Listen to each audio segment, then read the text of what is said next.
क्या इंडिपेंडेंस के बारे में भी पढ़ लिया था कि दो इवेंट्स कब इंडिपेंडेंट होंगे, जब एक इवेंट के बारे में इंफॉर्मेशन आपकी बिलीफ को चेंज ना करे किसी दूसरे इवेंट के बारे में, तो वो दो इवेंट्स आपस में इंडिपेंडेंट हैं। ठीक है ना, ये लास्ट टाइम डिस्कस किया था। और एग्जांपल मैंने कहा था वो कर ली आपने? आवाज नहीं आ रही मुझे। हेलो। सर कुछ कुछ कर ली थी, स्टार्ट करनी है। अच्छा ठीक है, सही है। तो ठीक है, तो आज हम ना डिस्कस करेंगे कंडीशनल इंडिपेंडेंस। ठीक है, तो जिस तरह एक मैंने बताया था प्रोबेबिलिटी जो है किसी रैंडम वेरिएबल के साथ एसोसिएटेड, इसी तरह जो है ना कंडीशनल प्रोबेबिलिटी है। कंडीशनल प्रोबेबिलिटी भी एक लेजिटिमेट प्रोबेबिलिटी फंक्शन है। ठीक है, तो जिस तरह और इंडिपेंडेंस का जो कंसेप्ट हमने डिस्कस किया था वो अब हम कंडीशनल इंडिपेंडेंस के फ्रेमवर्क में डिस्कस करेंगे। ठीक है, तो मिसाल के तौर पे आपके पास दो इवेंट्स हैं ए और बी। ठीक है, दो इवेंट्स हैं ए और बी। ठीक है, तो हम ये देखना चाह रहे हैं कि ये कंडीशनल यूनिवर्स में कब इंडिपेंडेंट होगी। अगर तो ये इंडिपेंडेंट है तो हम देखेंगे कि इनकी जो प्रोबेबिलिटी होगी वो होगी product of their individual conditional probability. अगर मैं अनकंडीशनल यूनिवर्स में देखूं तो क्या था, दो इवेंट्स जब इंडिपेंडेंट थे तो probability of A intersection B क्या था?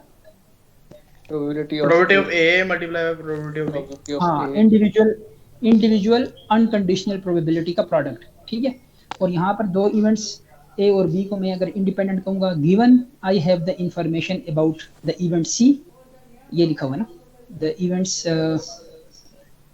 ये आपको नजर आ रहा है, सॉरी, ये the events A and B are called conditionally independent given an event C if they satisfy this condition, कि उनकी जो कंडीशनल प्रोबेबिलिटी है ज्वाइंट वो सेपरेबल हो और इक्वल हो product of individual conditional probabilities की। ठीक है, और इसका प्रूफ क्या है कि आपके पास में probability of A intersection B given C को using the definition of conditional probability ऐसे लिख सकता हूँ, using the definition of conditional probability ऐसे लिख सकता हूँ ना? Yes Yes, sir. ठीक है, तो अब मुझे ये बताएं कि ये जो probability of A intersection B intersection C है, इसको मैं इस फॉर्म में लिख सकता हूँ, तीन इवेंट्स की प्रोबेबिलिटी को। जिस तरह दो दो को मैंने लिखा इस फॉर्म में, तो तीन वाली को मैं ऐसे लिख सकता हूँ। ठीक है, probability of B given C into probability of A given B intersection C. अच्छा, इसमें ये प्रोबेबिलिटी ऑफ सी जो है वो प्रोबेबिलिटी ऑफ सी से कैंसिल हो जाएगा, तो आपके पास ये दो टर्म्स आ जाएंगी। ठीक है, ठीक है, अब ये हाँ, तो अब ऊपर जो इस इक्वेशन को हमने प्रूव करना था वो है probability of A given C और probability of B given C, और नीचे हमारे पास आ गया probability of B given C into probability of A given B intersection C. तो अब ये इक्वालिटी होल्ड करने के लिए क्या होना चाहिए कि probability of A given B intersection C equal होनी चाहिए probability of A given C के इक्वल होनी चाहिए। ठीक है, तो अब मैं ये कह रहा हूँ कि अगर मेरे पास ए जो इंडिपेंडेंट ए जो इवेंट है वो बी से इंडिपेंडेंट हो, अगर अगर इंडिपेंडेंट है, तो क्या बी की अकरेंस आपके ए की बिलीफ को चेंज करेगी? मिसाल के तौर पर मैं आपको ये कहूँ कि आपको गिवन है probability of A given C, ये प्रोबेबिलिटी आपको गिवन है। ठीक है, probability of A given C आपको गिवन है। ठीक है, फर्ज करें वो कोई एक्स वैल्यू है। ठीक है ना, तो अगर इवेंट ए जो है वो बी से इंडिपेंडेंट है और अब मैं आपको इंफॉर्मेशन दूं कि इवेंट बी अगर कर गया, तो क्या probability of A given C change होगी?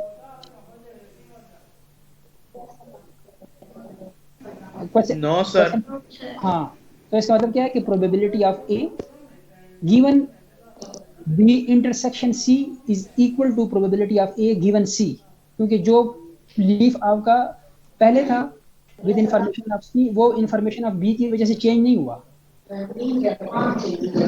ठीक है ना, तो इसको आप ऐसे लिख सकते हैं कि probability of A given B intersection C is equal to probability of A given C if A and B are independent. तो ये क्या है, in words this relationship states that if C is known to have occurred, the additional knowledge that B also occurred does not change the probability of A। ऐसा ही है ना, यहाँ पर आप अगर आपको ये नोन है प्रोबेबिलिटी ऑफ गिवन C, तो अगर मैं कहूँ कि B भी आपको नोन है, B के बारे में भी इंफॉर्मेशन आपको नोन है, तो इससे A की प्रोबेबिलिटी कोई फर्क नहीं पड़ेगा क्योंकि A B से इंडिपेंडेंट है। ठीक है ना, या ये क्लियर है? इसमें कोई क्वेश्चन है अभी? क्लियर है। ठीक है, तो interestingly independence of two events A and B with respect to the unconditional probability does not imply conditional independence and vice versa. अच्छा, वो ये कह रहा है कि अगर मैं ये कहूँ कि ए और बी इंडिपेंडेंट हैं तो probability of A intersection B जो होगी वो probability of A into probability of B के इक्वल होगी। ये मैं बात कर रहा हूँ अनकंडीशनल यूनिवर्स की, जिसमें कोई कंडीशनल इन्फॉर्मेशन हमारे पास नहीं है। We are talking about unconditional probabilities. ठीक है, probability of A intersection B is equal to probability of A into probability of B if A and B are independent. तो वो ये कह रहा है कि अगर दो इवेंट्स जो है ना वो अनकंडीशनल यूनिवर्स में जो है वो इंडिपेंडेंट है, तो जरूरी नहीं कि वो कंडीशनल यूनिवर्स में भी इंडिपेंडेंट होंगे। समझ आई कि नहीं? कि मिसाल के तौर पे मैं कह रहा हूँ कि ए और बी इंडिपेंडेंट है, तो इसको आप कैसे रिप्रेजेंट करेंगे? Probability of A intersection B is equal to probability of A into probability of B. लेकिन ये इस चीज को गारंटी नहीं करता कि probability of A intersection B given some information C will be equal to probability of A given C probability of B given C.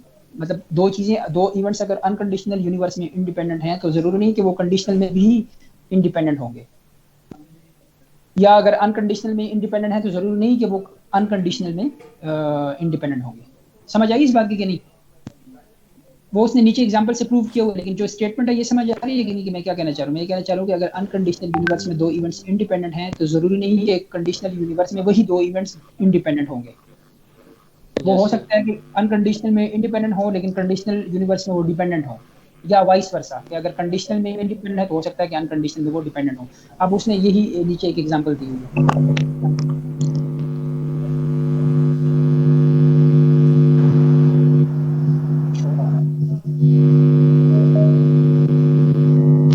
Hasan mic off कर। इंसान बनाए।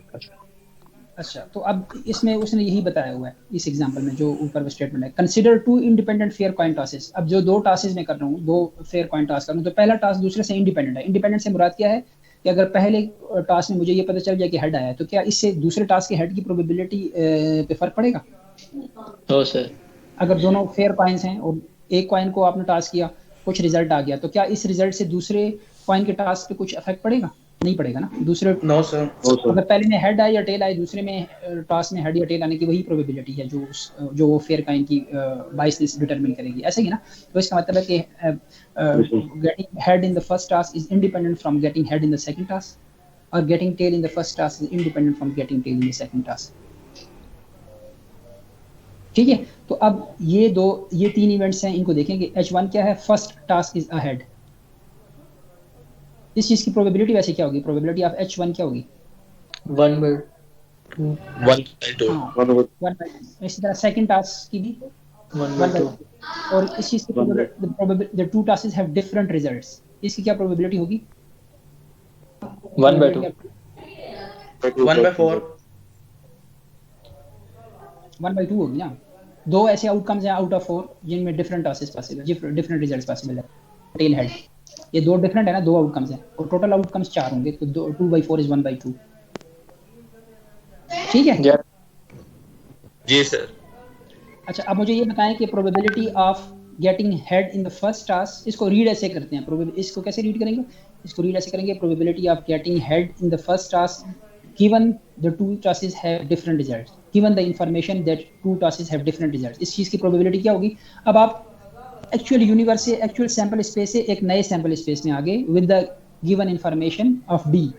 तो नया जो सैंपल स्पेस है उसमें कितने आउटकम्स हैं? Given the information that the two tosses have different results, 4 outcomes हैं। तो वो दो आउटकम्स क्या हैं? Head tail head. ठीक है, तो अब इस कंडीशनल, इस नए सैंपल स्पेस में probability of getting head in the first task क्या होगी? हाफ होगी। ठीक है, तो ये है 1/2। और चूंकि ये सिमेट्रिक है तो probability of getting head in the second task will also be equal to 1/2। तो अब हम देखना चाह रहे हैं कि क्या ये कंडीशनल यूनिवर्स में दो इवेंट्स H1 एंड H2 जो कि पहले इंडिपेंडेंट थे ना, H1 और H2, yes sir. H1 in the first task and probability of getting H2 in the second task, they are independent। ठीक है ना। इंडिपेंडेंट कैसे हैं? अगर मैथमेटिकली देखा जाए तो ये कैसे इंडिपेंडेंट है H1 और H2? आप कैसे दो इवेंट्स की इंडिपेंडेंस कैसे शो करते हैं? दो इवेंट्स की इंडिपेंडेंस अनकंडीशनल यूनिवर्स में ऐसे शो होगी कि probability of H1 intersection H2 is equal to probability of H1 into probability of H2, ऐसे ही शो होगी ना? Yes sir. ठीक है, तो probability of H1 is 1/2.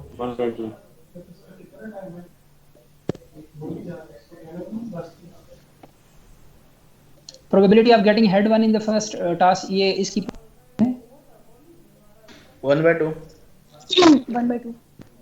and probability of getting head in the second task is 1/2.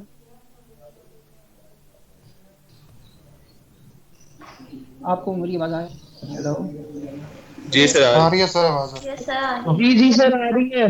अच्छा, अब ये मुझे बताएं कि probability of H1 intersection H2 given that the two tasks are different, ये प्रोबेबिलिटी क्या है? 0 है ये 0 क्यों है? सर, क्योंकि डी कंडीशन में दो डिफरेंट रिजल्ट्स होने चाहिए, जबकि H1 H2 के रिजल्ट से दो डिफरेंट रिजल्ट्स होने चाहिए, तो ये पॉसिबल नहीं है कि पहले टास्क में आपके पास भी हेड आ जाए और दूसरे टास्क में आपके पास हेड आ जाए, तो ये 0 है। तो कंडीशनल यूनिवर्स में ये जो है आपके पास probability of H1 intersection H2 ये इक्वल नहीं है इन इंडिविजुअल प्रोबेबिलिटीज के प्रोडक्ट के। तो H1 and H2 are not conditionally independent. Conditional domain में ये इंडिपेंडेंट नहीं है, लेकिन वैसे H1 और H2 जो है वो आपस में इंडिपेंडेंट है। Head in that second task जो है वो इंडिपेंडेंट होगा getting head in the second task. अगर आपको ये इन्फॉर्मेशन मिल जाए कि आपके पास पहले टास्क में हेड आया है, तो इससे सेकंड टास्क में हेड आने की प्रोबेबिलिटी इफेक्ट नहीं होगी। ऐसा ही है ना? Probability of getting head in the second task given that you have head in the first task, इससे तो कोई इन्फॉर्मेशन है आपकी, ये वो प्रोबेबिलिटी वही होगी जो probability of getting second task है। Yes sir. ठीक है ना? तो इसका मतलब है कि कंडीशनल यूनिवर्स में ये जो है तो लेकिन अनकंडीशनल में ये इंडिपेंडेंट है। जो मैं ऊपर बता रहा था ना कि जरूरी नहीं कि अगर आप एक unconditional sample space unconditional probabilities को डिफाइन कर रहे हैं अगर इंडिपेंडेंट है, तो ये फैक्ट इस चीज को गारंटी नहीं करता कि ये कंडीशनल डोमेन में भी इंडिपेंडेंट होंगे। ये पॉसिबिलिटी है कि वो अनकंडीशनल डोमेन में इंडिपेंडेंट हो, लेकिन कंडीशनल डोमेन में वो डिपेंडेंट हो जाए और वाइस वर्सा।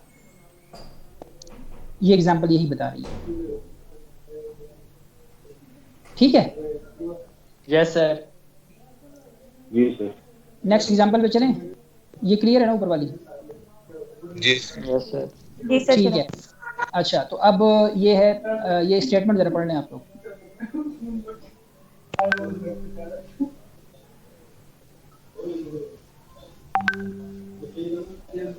अच्छा, इसे बताने से पहले एक चीज़ मैं बता दूं कि अगर ए और बी जो है ना वो इंडिपेंडेंट होंगे ना, तो इसका मतलब क्या है कि बी के अकर होने की इन्फॉर्मेशन से आपको ए के बारे में कोई इन्फॉर्मेशन नहीं मिल रही। तो इसी तरह अगर ए और बी इंडिपेंडेंट हैं तो ए और बी कॉम्प्लीमेंट भी इंडिपेंडेंट होंगे, क्योंकि जब बी के अगर होने से कोई इन्फॉर्मेशन नहीं मिली तो उसके कॉम्प्लीमेंट के अगर होने से भी आपको कोई इन्फॉर्मेशन नहीं मिलेगी, क्योंकि बी और B complement constitutes the whole sample space. ऐसा ही है ना? Yes sir. बी और बी कॉम्प्लीमेंट आपस में डिपेंडेंट हैं। ऐसा ही है ना? क्योंकि Yes, बी और बी sir. कॉम्प्लीमेंट आपस में म्यूचुअली एक्सक्लूसिव है और म्यूचुअली एक्सक्लूसिव इवेंट में वो हाईली डिपेंडेंट होते हैं। ऐसा ही है ना? Yes. तो अगर बी आपको ए के बारे में इन्फॉर्मेशन नहीं दे रहा और बी और बी कॉम्प्लीमेंट डिपेंडेंट है, तो इसका मतलब है कि बी कॉम्प्लीमेंट भी आपको ए के बारे में कोई इन्फॉर्मेशन नहीं दे रहा होगा। और इसी तरह if B is independent from A then B is also independent from A complement. Yes sir. ठीक है ना? क्योंकि ए के बारे में अगर आपको इन्फॉर्मेशन है तो आप ए कॉम्प्लीमेंट के बारे में इन्फॉर्मेशन एक्सट्रैक्ट कर सकते हैं। ठीक है ना? कि अगर ए की प्रोबेबिलिटी ऑफ ये अनकंडीशनल होगा। एक कॉम्प्लीमेंट इज 0.7 जी। ये मैंने कहा अनकंडीशनल होगा, फिर डिपेंड नहीं कर रहे होंगे। आपकी आवाज कट गई है, मुझे क्वेश्चन नहीं समझ आया। क्या कह रहे हैं? अनकंडीशनल जब डिपेंड नहीं कर रहे होंगे, बी ए पे डिपेंड नहीं करेगा तो ये अनकंडीशनल होगी। नहीं, मैं ये कह रहा हूँ कि अगर ए जो है ना वो बी से इंडिपेंडेंट है, तो इसका मतलब ये है कि ए जो है वो बी कॉम्प्लीमेंट से भी इंडिपेंडेंट है। मतलब इस इंफॉर्मेशन के अंदर ये इम्प्लिसिट है, ये इंफॉर्मेशन छुपी हुई है कि अगर ए और बी आपस में इंडिपेंडेंट है तो ये उनके कॉम्प्लीमेंट से भी इंडिपेंडेंट होंगे, क्योंकि बी और बी कॉम्प्लीमेंट आपस में रिलेटेड हैं, ए और ए कॉम्प्लीमेंट आपस में रिलेटेड हैं। अगर बी से आपको ए के बारे में कोई इन्फॉर्मेशन नहीं मिल रही तो इसका मतलब ये भी है कि आपको बी से ए के कॉम्प्लीमेंट के बारे में कोई इन्फॉर्मेशन नहीं मिल रही। जी सर। ठीक है ना? और इसी तरह वाइस वर्सा कि अगर आपको ए से बी के बारे में कोई इन्फॉर्मेशन नहीं मिल रही तो ये इस चीज़ में ये चीज़ इम्प्लिसिट है कि आपको ए से बी कॉम्प्लीमेंट के बारे में कोई इन्फॉर्मेशन नहीं मिल रही। यानी सर ए सर और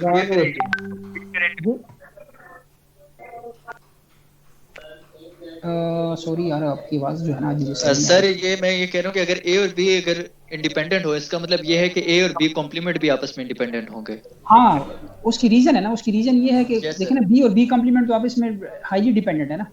यस सर। तो अगर ए बी से इंडिपेंडेंट है तो उसकी कॉम्प्लीमेंट से कैसे वो, अगर बी आपको ए के बारे में कोई इन्फॉर्मेशन नहीं दे रहा तो बी कॉम्प्लीमेंट कैसे देगा उसकी इन्फॉर्मेशन आपको?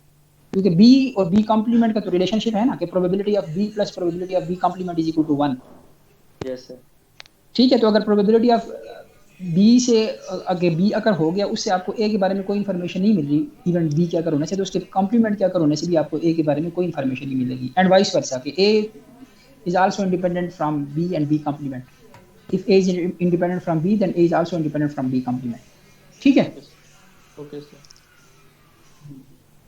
सही है ना? Yes, sir. अच्छा, अब ये पढ़ ली। Yes sir. जी सर। जी सर। इसमें स्टेटमेंट में यह है कि आपके पास दो कॉइन्स है ना, एक ब्लू कॉइन है और एक जो है तो रेड कॉइन है। ठीक है, तो दोनों कॉइन्स के चूज करने की प्रोबेबिलिटी इक्वल है कि क्या प्रोबेबिलिटी है कि आप ब्लू कॉइन को चूज करेंगे या क्या प्रोबेबिलिटी है कि 1/2 रेड कॉइन को चूज करेंगे, वो इक्वल है। तो इसका मतलब क्या है कि 1/2 होगी। लेकिन जब आपने एक कॉइन सेलेक्ट कर लिया उसके बाद थोड़ी सी बायसनेस आ जाती है कि अगर आपने ब्लू कॉइन सेलेक्ट किया है तो उसको टास्क करेंगे तो हेड के आने की चांसेस ज़्यादा हैं, लेकिन अगर आपने रेड कॉइन को सेलेक्ट किया है तो उसमें टेल के आने के चांसेस ज़्यादा हैं। उनकी प्रोबेबिलिटी वैल्यू से पता चल रहा है ना। द कॉइन्स आर बायस्ड, क्योंकि कॉइन्स खुद बायस्ड हैं। With the blue coin, the probability of head in any given toss is 0.9, whereas for the red coin it is 0.01। ठीक हो गया।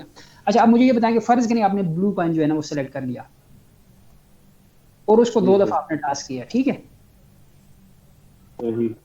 ठीक है। अब मुझे ये बताएं कि अगर मैं कहूं कि जी पहले टॉस मैंने किया तो मेरे पास जो है ना वो हेड आया, जी सर। और वो उसके आने की प्रोबेबिलिटी क्या है? 0.99 पहले टास्क। 0.99 मैंने ब्लू कॉइन को सेलेक्ट किया, उसको मैंने टास्क किया, तो फर्ज करें मेरे पास हेड आ गया और उसके हेड आने की प्रोबेबिलिटी गिवन है कि 0.99 है। ठीक है, जी सर। अब मुझे ये बताएं कि उसी ब्लू कॉइन को मैंने दोबारा टास्क किया। सही। अगर मैं आपको ये इन्फॉर्मेशन दूं कि मेरे पास पहले टास्क में हेड आया था, क्या ये सेकंड टास्क में हेड की प्रोबेबिलिटी को अफेक्ट करेगा या ये वही 0.99 रहेगी? सर वही रहेगी। No sir. जी, इंडिपेंडेंट है। अफेक्ट नहीं करेगा। वही रहेगी या चेंज होगी? वही रहेगी। वही रहेगी ना।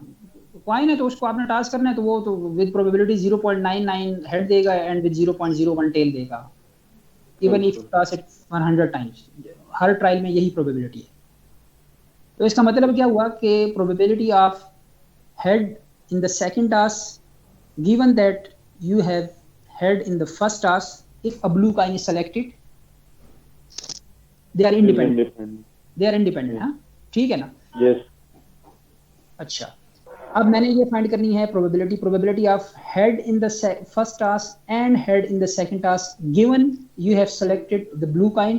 क्योंकि ये इंडिपेंडेंट है इसलिए ये प्रोडक्ट के इक्वल होगा। Yes sir. ठीक है ना? और ये मुझे पता है कि probability of head in the first task given the blue coin is selected is 0.99 and similarly probability of getting head in the second task given the blue coin is selected is also 0.99। Probability of getting head in each trial is fixed which is 0.99। ठीक है? ठीक है sir. ठीक है। अब क्या on the other hand the events H1 and H2 are not independent. ये कैसे पता चलेगा कि H1 और H2 जो है वो इंडिपेंडेंट नहीं है? सर उनका जो इंटरसेक्शन है वो 0 के बराबर होगा। हाँ, गिवन जब एक कॉइन आप सेलेक्ट कर लें फिर तो ये जो है ना वो है अब इसमें इंडिपेंडेंट है। लेकिन अगर कॉइन सेलेक्ट हो तो फिर ये अब देखें ना, probability of H1 and H2 ये इक्वल नहीं होगी probability of H1 into H2 के। अगर तो H1 और H2 जो हैं वो आपस में इंडिपेंडेंट होते तो ये जो प्रोबेबिलिटी है ये इक्वल होती probability of H1 and H2। ठीक है, तो अनकंडीशनल यूनिवर्स में ये इंडिपेंडेंट नहीं है अनकंडीशनल यूनिवर्स में, लेकिन कंडीशनल यूनिवर्स में दे आर इंडिपेंडेंट। तो ये ऊपर वाली की एग्जांपल की रिवर्स एग्जांपल है।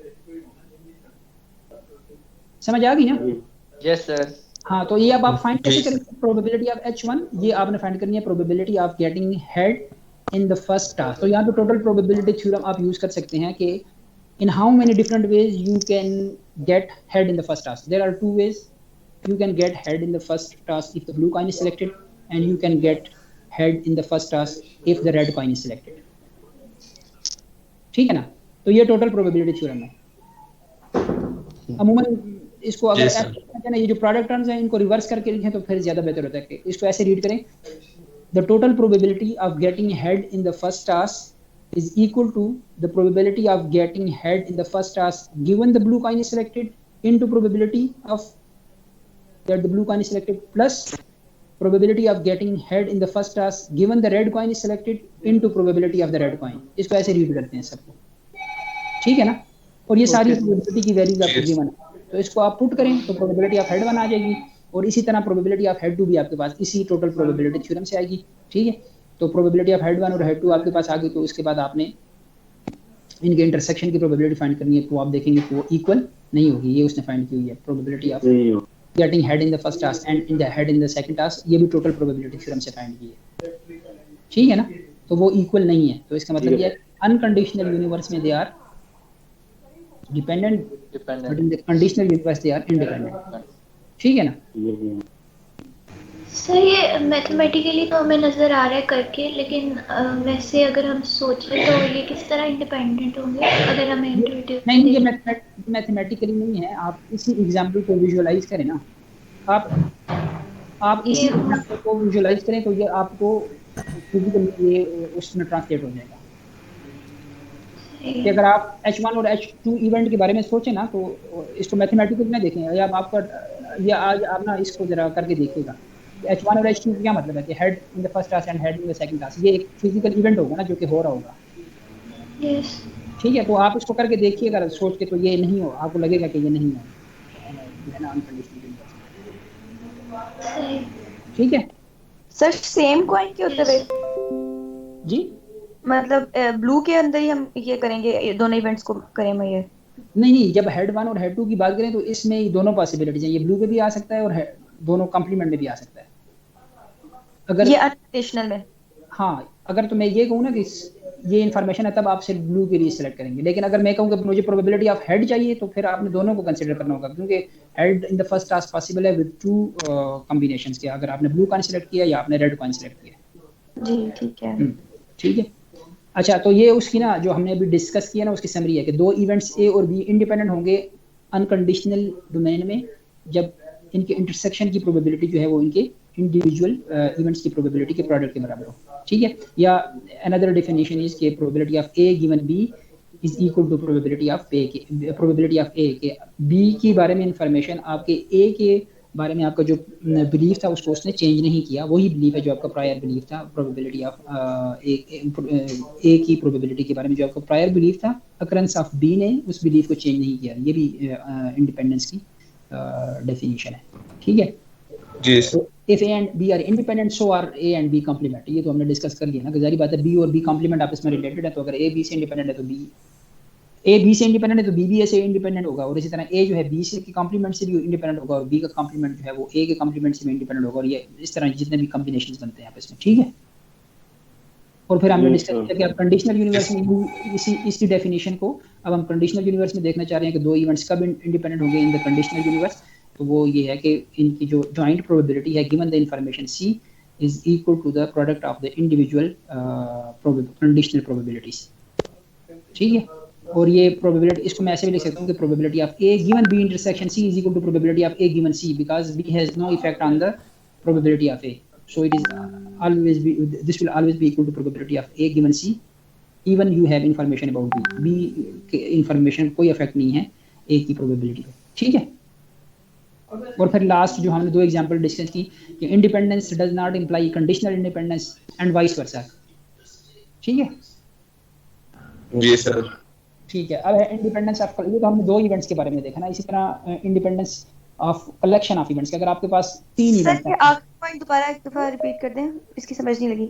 ये independence does not imply conditional independence, इसका मतलब क्या है कि आपके पास अभी हम जो चीज डिस्कस कर रहे हैं 2 किस्म के डोमेन्स हैं, एक है कंडीशनल डोमेन और एक है अनकंडीशनल डोमेन। स्टार्ट हमने अनकंडीशनल डोमेन से लिया था कि आपके पास एक सैंपल स्पेस है, ठीक है, सिर्फ सैंपल स्पेस के बारे में आपको पता है कि ये पॉसिबल आउटकम्स है। फिर हमने दूसरा देखा था कि नहीं, सैंपल स्पेस के अलावा हमारे पास एक एक्स्ट्रा इन्फॉर्मेशन भी है कि probability of A given some information B, तो ये कंडीशनल डोमेन में आ जाता है। जब आपके पास एक एक्स्ट्रा इन्फॉर्मेशन हो तो हो सकता है कि आपका सैंपल साइज रिड्यूस हो जाए। मिसाल के तौर पर जैसे मैंने एग्जांपल दी थी कि आपने डाई रोल किया तो आपके पास सैंपल स्पेस में कितने पॉसिबल आउटकम्स हैं? जी सर, 1 2 3 4 5 6। तो ये अनकंडीशनल जो है ना वो सैंपल स्पेस है। लेकिन अगर मैं ये कहूँ कि probability of A given the information B, और बी क्या है कि जो नंबर आए वो इवन है, तो इस केस में इस इंफॉर्मेशन से आपका सैंपल स्पेस क्या हो जाएगा? रिड्यूस, हाँ रिड्यूस हो जाएगा, ठीक है। तो ये कंडीशनल अब सैंपल स्पेस है। अब आपने इसमें देखना है, अगर आपके पास इंफॉर्मेशन आ गई तो वो ये कह रहा है कि अगर आपके पास दो इवेंट्स जो अनकंडीशनल डोमेन में इंडिपेंडेंट थे, वो जरूरी नहीं कि कंडीशनल डोमेन में इंडिपेंडेंट होंगे। Independence in the unconditional domain does not imply that they will be independent in the conditional domain, and similarly vice versa, कि अगर दो इवेंट्स कंडीशनल डोमेन में इंडिपेंडेंट है तो जरूरी नहीं कि वो अनकंडीशनल में भी इंडिपेंडेंट हो। सर ये तो हमें ऊपर वाली एग्जांपल से पता चल गया। ये जो इससे ऊपर वाला ये है कि ए इंटरसेक्शन बी सी के अंदर अगर ये वाला ये तो हमने प्रूव किया था ना अभी। इसमें ये है, इसके पीछे लॉजिक क्या है? इसके पीछे लॉजिक ये है कि आपका A given C is the probability of some event, ठीक है, ये आपका प्रायर बिलीफ है। अब आपको मैं एक एक्स्ट्रा इन्फॉर्मेशन देता हूँ कि सी के साथ साथ बी भी अकर कर गया है, फर्ज करें जी। तो लेकिन अगर बी ए से इंडिपेंडेंट है तो क्या आपके इस बिलीफ पे फर्क पड़ेगा? नहीं पड़ेगा ना। यही वो कह रहा है कि probability of A given you have information about B intersection C will be equal to probability of A given C because A and B are independent. A और सी इंडिपेंडेंट नहीं है, ए और बी डिपेंडेंट है। हाँ, सी से ए की probability हो सकता है कि probability of A given C is not equal to probability of A, जी हो सकता है कि ये हो, लेकिन ए सी से इंडिपेंडेंट नहीं है। अगर ए सी से भी इंडिपेंडेंट होता तो this is equal to probability of A हो जाती फिर। लेकिन ए जो है वो बी से इंडिपेंडेंट है कि बी के बारे में कोई इंफॉर्मेशन आपके ए की बिलीफ को चेंज नहीं कर रही जो आपके, ठीक है। ठीक। अच्छा, अब independence of collection of events, ये तो हम दो इवेंट्स के बारे में बात कर रहे थे ना। अब हम जो है ना वो फर्ज करें तीन इवेंट्स के बारे में अगर इंडिपेंडेंस देखना चाहें तो कैसे देखेंगे?